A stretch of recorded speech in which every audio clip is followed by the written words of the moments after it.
네, 여러분 복된 새벽입니다. 오늘도 주님의 은혜를 사모하며 기도의 자리에 나오신 여러분들 한 분 한 분을 주님의 이름으로 환영하고 축복합니다. 우리는 지난 시간에 사무엘이 보여준 자신의 가장 큰 결백의 하나였던, 신앙의 유산 중의 하나였던 정직하고 청결한 삶에 대해서 함께 나누었습니다.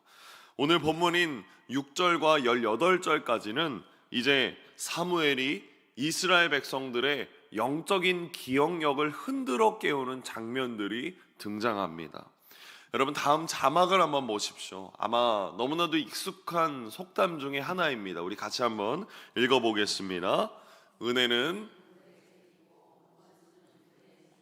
그렇습니다. 뭔가 어디선가 들어봤었고 아마 익숙하게 알고 계시는 속담일 것입니다. 원수는 어디에 새깁니까? 물에 새기고, 은혜는 돌에 새긴다라고 말합니다. 은혜는 돌처럼 굳어져 있는 그곳에 굳게 새겨서 잊어버리지 않으며 기억해야 하고, 잊어버려야 할 원한은 물에다가 새긴 것처럼, 물이 흘러가는 것처럼 그렇게 잊어버려야 된다라는 뜻의 속담입니다. 가만히 생각해 보면 맞는 말이지만 우리는 이 은혜와 원수를 때때로 거꾸로 기록할 때가 있는 것 같습니다. 잊어서는 안 될 소중한 은혜를 물에다가 새겨버리는 바람에 금방 잊어버리고, 또 마음에서 버려야 할 원한은 빨리 잊어버려야 되는데 돌에다 새겨서 두고두고 기억하는 것입니다. 특별히 오늘 이스라엘 백성들의 모습은 이 속담의 반대 상황, 은혜는 물에 새기고 원수는 돌에 새기는 모습을 보게 됩니다. 이들은 왕을 세웠습니다 라는 그 기쁜 마음에 취해 있지만 사실 그 기쁨 뒤에는 영적인 건망증이 그들에게 숨겨져 있었기 때문입니다. 오늘 말씀을 통해서 하나님의 은혜를 다시 한번 기억해내는 복된 시간이 되기를 소망합니다.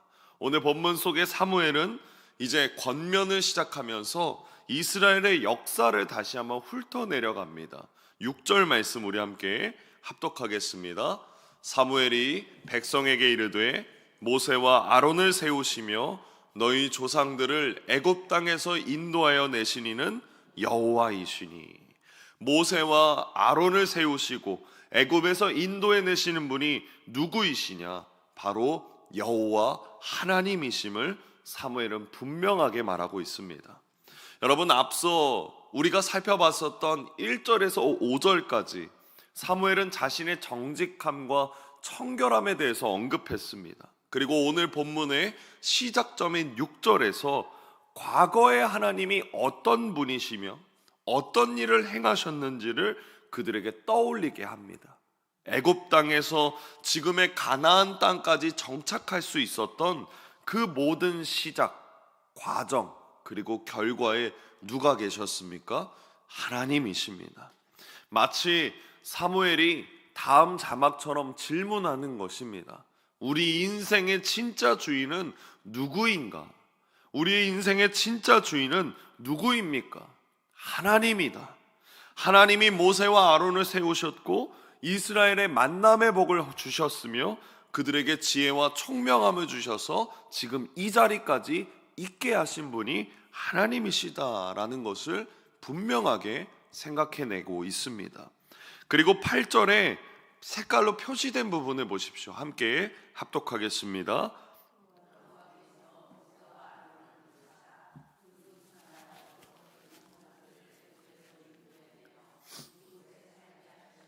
그렇습니다. 애굽에서 이들이 여호와 하나님께 부르짖었을 때 하나님이 누구를 보내셨느냐? 모세와 아론을 보내셨다. 하나님은 이스라엘의 부르짖음을 외면하신 분이 아니셨습니다. 그리고 하나님은 모세와 아론을 통해서 애굽에서 이스라엘 백성들을 인도해 내셨고 이스라엘 백성들이 가나안 땅, 좋은 땅에 정착하게 하신 분이 하나님이셨습니다. 그런데 여러분, 9절 초반절 우리 그 한 문장 노란색 부분만 함께 합독하겠습니다. 그들이 그들의 하나님 여호와를 잊은지라. 그들이 그들의 하나님 여호와를 어떻게 했습니까? 잊어버렸습니다. 이 짧은 한 구절이 이스라엘 백성들의 모든 비극의 시작이었습니다. 하나님을 잊어버리니까 어떻게 됩니까? 주변 나라들이 침공하기 시작합니다. 전쟁이 시작됩니다. 왜 그렇습니까? 본문 9절의 빨간색 부분에 하나님이 그들의 손에 넘기셨기 때문입니다. 넘기셨다. 히브리어로 찾아보니까 마카르라고 말합니다.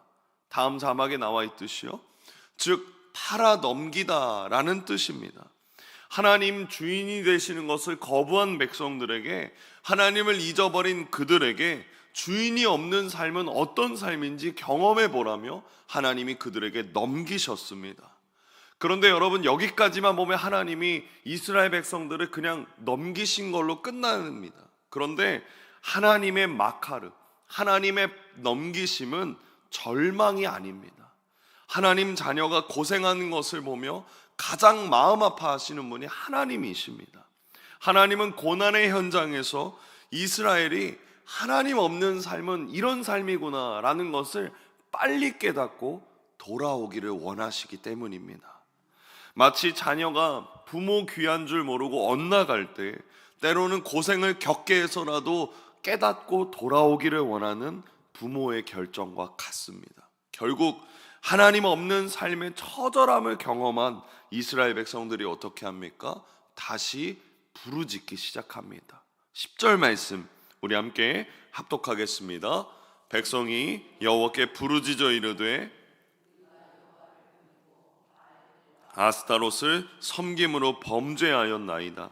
그러하오나 이제 우리를 원수들의 손에서 건져내소서. 그리하시면 우리가 주를 섬기겠나이다 하매. 이들이 회개하면서 부르짖었을 때 어떻게 말합니까? 이제 우리를 원수들의 손에서 어떻게 합니까? 건져내소서. 고난이 닥치고 자신들에게 어려움이 닥치자 백성들이 자신의 잘못을 빨리 깨닫습니다. 그리고 하나님께 어떻게 합니까? 부르짖습니다. 구덩이에 빠진 이가 꺼내달라고 부르짖듯이 이들은 전심을 다해 하나님께 우리를 건져내소서, 우리가 잘못했습니다, 그렇게 회개하며 부르짖고 있습니다. 그때 하나님이 어떤 반응을 보이시냐? 11절 말씀에 이렇게 말씀하십니다. 여호와께서 여룻바알과 베단과 입다와 나 사무엘을 보내사 너희를 너희 사방의 원수의 손에서 건져내사 너희에게 안전하게 살게 하셨거늘. 여러분, 이 구절을 가만히 한번 생각해 보십시오. 하나님은 백성들이 회개하자마자, 다시 말씀드립니다, 하나님은 백성들이 회개하자마자 마치 기다렸다는 듯이 하나님의 사람을 보내셨습니다. 하나님은 하나님의 사람들을 늘 준비하고 계십니다. 다음 11절 붉은색에 가장 먼저 등장하는 여룻바알은 기드온을 뜻합니다.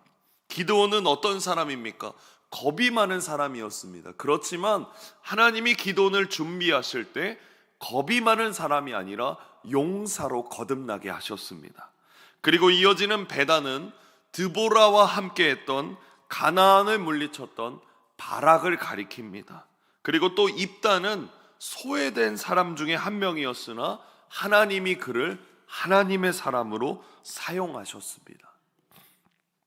그처럼 하나님은 하나님의 사람을 늘 준비해 두고 계십니다. 그리고 하나님은 하나님의 사람을 가장 정확한 타이밍을 위해서 확실하게 사용하시고 준비해 두고 계십니다. 그래서 11절 후반절의 노란색 부분을 다시 한번 보십시오. 우리 함께 합독하겠습니다.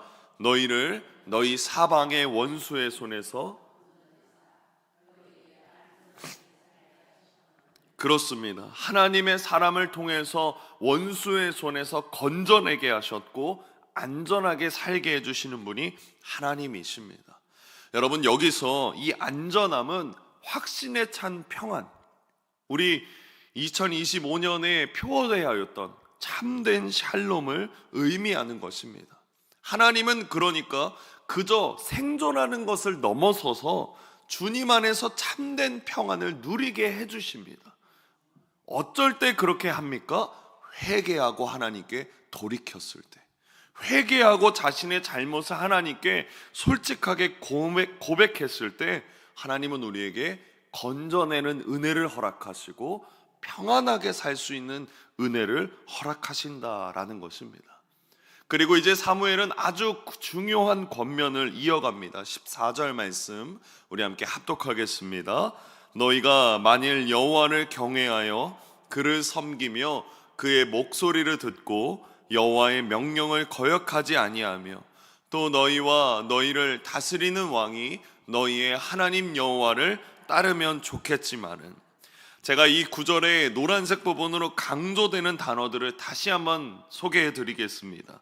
경외하고 섬기고 목소리를 듣고 거역하지 아니하고 따르면, 하나님과의 관계가 올바르게 서 있는 사람들에게 있어서 경외와 섬김과 목소리를 듣는 것과 거역하지 않는 것과 따르는 것은 여러 번 점검해도 지나치지 않습니다.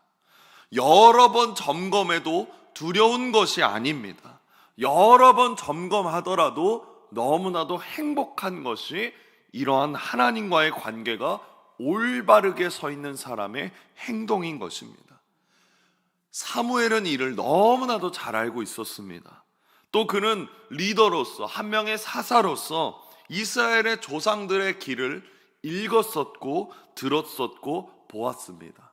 그들이 하나님과의 관계가 올바르게 서 있지 않았을 때 그들의 삶이 어떤 방향으로 흘러가고 있는지를 사무엘은 너무나도 잘 알았습니다. 그러니 왕이 세워지는 이 기쁨의 순간 속에서 사무엘은 다시 한번 하나님과의 관계를 점검하도록 이끌고 있는 것입니다. 왜 그렇습니까? 최고의 왕, 최고의 지도자는 단연코 하나님이시기 때문입니다. 그 마음을 이해하면서 15절 말씀을 보십시오. 우리 함께 합독하겠습니다. 너희가 만일 여호와의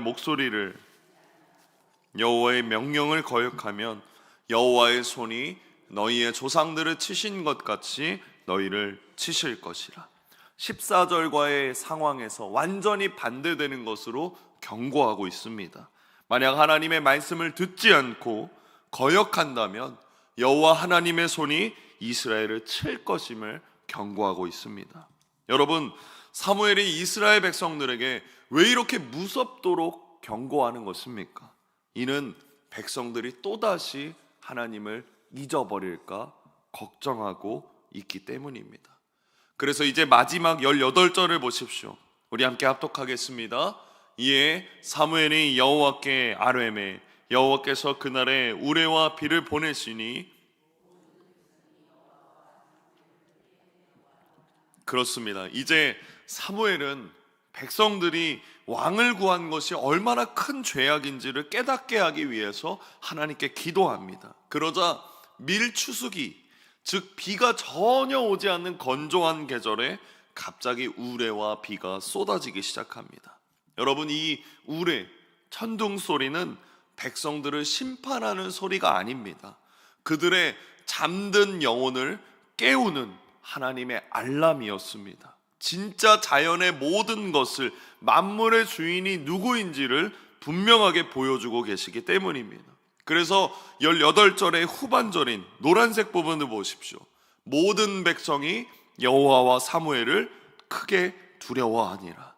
사무엘의 가슴을 치게 하는 권면, 하나님께서 자연을 다스리시는 분이시고 그 권능을 볼 때 이들은 두려워하고 자신들의 잘못을 깨닫게 되기 시작합니다.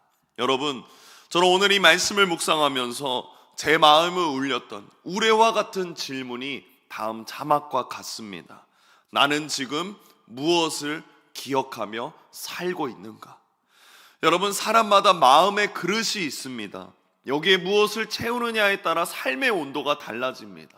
만약에 우리가 지난 과거에 겪었던 상처와 나를 힘들게 했던 사람들의 말을 우리 마음의 그릇에 담아둔다면 우리는 늘 불안하고 차가운 말을 내비치는 사람으로 살 수밖에 없습니다.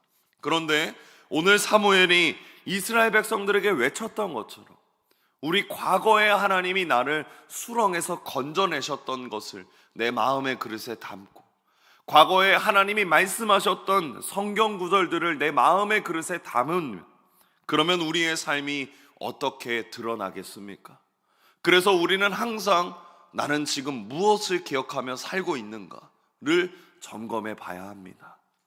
무엇보다 가장 크게 기억해야 되는 것은 단연코 구원이지 않겠습니까?